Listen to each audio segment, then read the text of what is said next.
Mm. Hello.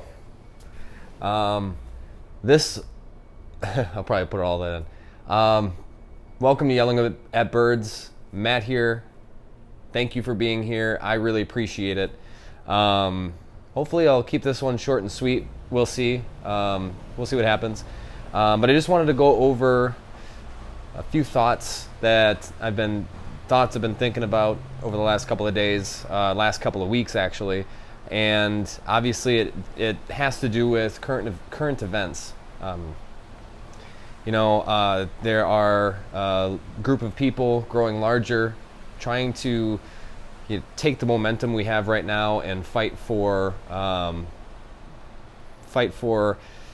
more equality and better treatment and better recognition of the struggle that they're going through. And I think that's extremely important to be here to listen and be here to understand. And I know not everybody feels that way, and that's just is what it is. And I think it's unfortunate, but obviously talking about the Black Lives Matter movement going on right now, or just going on again, that has been going on for a long time.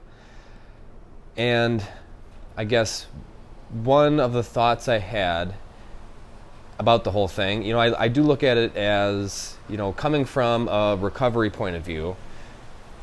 I was trying to kind of wrap my head around that, thinking of racism, especially systemic racism, and bringing that to light and having people really listen to the experiences of others and really try to understand.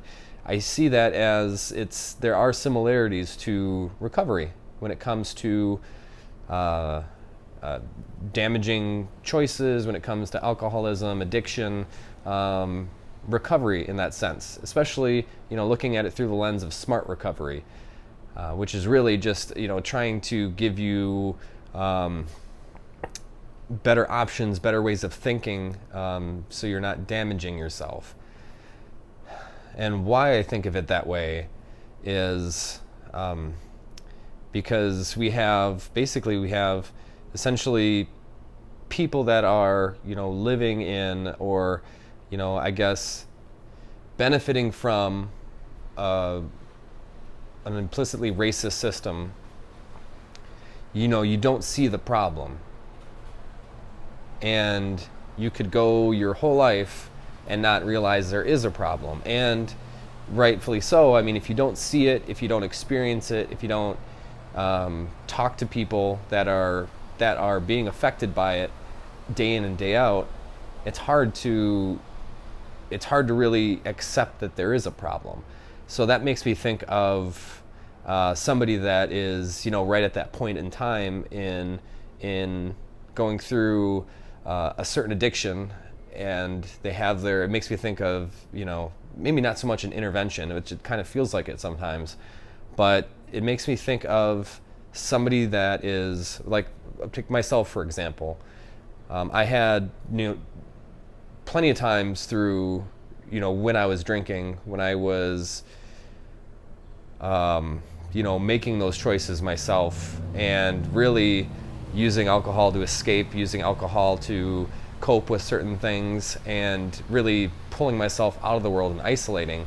I had friends that would I had bosses, I had friends, I had people around me that never really fully confronted me, but alluded to the fact that there seemed to be a problem. And of course I denied it, I disagreed, I maybe saw that there was an issue, and I just chose not to do anything about it. I chose to just continue to repeat that cycle.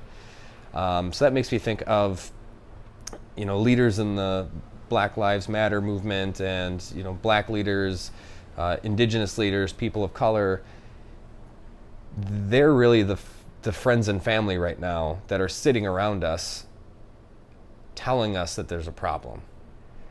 And we are at that point where we can either listen and start to think about ways, or listen to them and hear them, and think about ways in which we can start making positive changes and start seeing kind of the ingrained negative thought processes that we've been living with. And we're at the point where we can listen and start to make a change in ourselves, or we can continue to deny that there's a problem, maybe accept that there is a problem, but deny that it's that severe, that deny that it's something that requires us to actually do something about it. So that's kind of where I see myself, or see us at this point right now, is we were addicted to a certain way, a certain level of comfort, a certain level of ignorance, blissful ignorance, our entire lives. And I'm sure that there's points in time where you knew something was wrong. I know there is. I know that you're going through your life, and as long as something doesn't affect you too greatly, or it doesn't affect somebody close to you too much, you can continue just kind of putting the blinders on and living the rest of your life with that ignorance. And as long as you're not actually being overtly racist to somebody, you're still a good person, and you're still fine, and you can still kind of move forward. But that's just not enough, and it's never going to be enough. I think that we really owe it to the people that are going through these things day in and day out their entire lives, that are taking it upon themselves to tell us there's an issue. I think that they're really extending an olive branch and giving us a roadmap on what we should be doing, or things that we can learn. And that's why I kind of relate what's happening now to what happens in recovery. And the other thing, it's not enough. Why just posting something isn't enough? Why just, fine, I won't make racist jokes anymore. It kind of reminds me of, the Me Too movement as well. Fine, I won't make inappropriate jokes anymore. No. What happens in recovery is, abstinence from whatever addictive action you were taking. That's just one step. It's not enough with alcoholism and drinking. It's not enough for me just to not drink. That's bare minimum. That's step one. In the current situation, it's not enough for us just to not be an overt racist ourselves. It's not enough. If you want recovery in an addictive situation, you first have to stop the action, but then you have to really learn about yourself. You really have to listen to the people around you that are telling you that there's a problem. You have to listen with the intent to learn and to hear that person. And you have to take action. You also have to want to change. You also have to want to take action. That's another huge part too. But just not being a racist isn't good enough. Where just not drinking isn't good enough. Somebody with a heroin addiction, just not doing heroin anymore isn't enough. In the recovery world, you have to look at the biggest question, the why. So for alcoholism, I have to think about, why did I feel the need? So I used alcohol, let's say, to escape and to isolate myself. The why is, why did I use it? Not even why did I use it, why did I feel the need to escape? Why did I feel the need to isolate myself from everyone else? What was behind everything? And that's obviously a step that we need to take now, that we should take. People can you can choose to do whatever you want. Of course, there'll be consequences to every choice that you make. And I feel to the people being negatively affected day in and day out by a certain problem, obviously the solution feels like a need. And it should be, but you're going to choose to do whatever you want. So people choosing to continue to benefit from and ignore a systemic racist problem, you have to, when you're told, when you make that choice to take that first step, you have to, think about your whys, and you have to want to change. So your why is as to, why did you turn a blind eye to it? You knew there was a problem. Why did you choose not to do anything? Why did you choose not to speak up in certain situations when you knew that something wrong was happening? The other why that I'm interested in is, people that when they hear Black Lives Matter, it makes some people feel uncomfortable to hear that. It agitates you. And I would be interested to know why. Why does it agitate you? To acknowledge the importance of a group of people. And I know that sometimes it can feel when a certain group of people are getting a certain amount of attention, that attention is not going to be there for you anymore, or a certain group of people start to gain ground and get more rights, that it means less rights for everyone else. And that's simply not the case. And so maybe it's that, maybe that's why it makes some people feel uncomfortable. I hope it's just that simple, that you just have to realize that, equal rights doesn't mean less, equal for one group doesn't mean less for the other, that we all want to get to the point where we are just treated equally in the world, judged by our actions instead of how we look. But it's not going to just happen. It's not just going to, we can't just sit back and let somebody else take care of it. And I know that's the inclination that's the fallback for us as people, as human beings, the path of least resistance.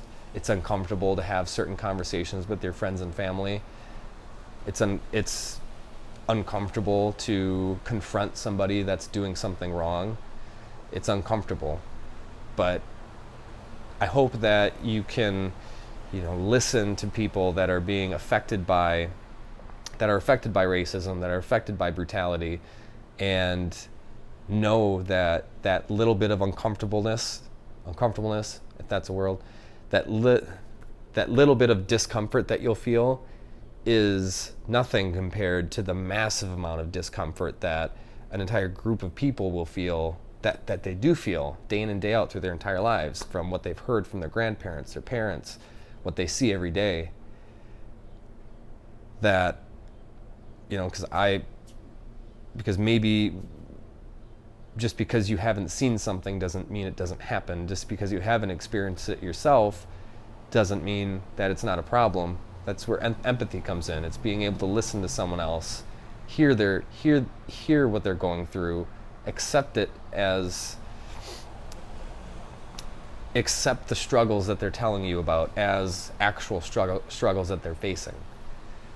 I have the benefit of, if I'm walking through a store, I have the benefit that not everyone's going to be staring at me the whole time, or I can just assume that I'm not being watched. I've never had to go through an area or place feeling eyes on me 24/7. And if someone's eyes are on me and I'm out in public, I'll assume that maybe they think I'm cute or something. I don't feel in danger. I don't feel like I'm being watched all the time. I have the benefit of making a mistake and not worrying about being killed for it.